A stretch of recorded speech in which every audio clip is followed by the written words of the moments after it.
Mehmonxonani tomida yong'in. Mana shu yong'inlar bilan ovora bo'lib, o'zimizning hayotimizdagi asosiy yong'inlar esimizdan chiqib qolmayaptimi? Yaqinda boshimga bir sinov berib, yugurib ketayotgan oyoqlarim bir kunga to'xtadi. Yaxshi ham sinov bergan ekan, o'zimizga tashqaridan qarab ko'rdim. Dardimiz pul bo'lib qolibdi. Kambag'al ilojsizlikdan, o'rtahol orzu-havasdan faqat pul topish kerak, pul kerak, pul. Nogironlar shukr qilayotganini ko'rdim. Boylarni ko'zi to'ymayotganini.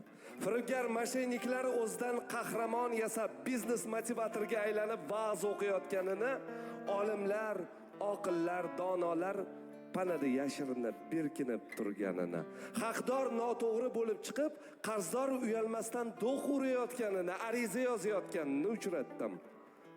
Iymonli bo'lishga emas, taqvodor ko'rinishga, o'zimiz uchun yashashga emas, boshqalardan yaxshiroq yashayotganimizni ko'rsatib qo'yishga intilayotganimizni ko'rdim.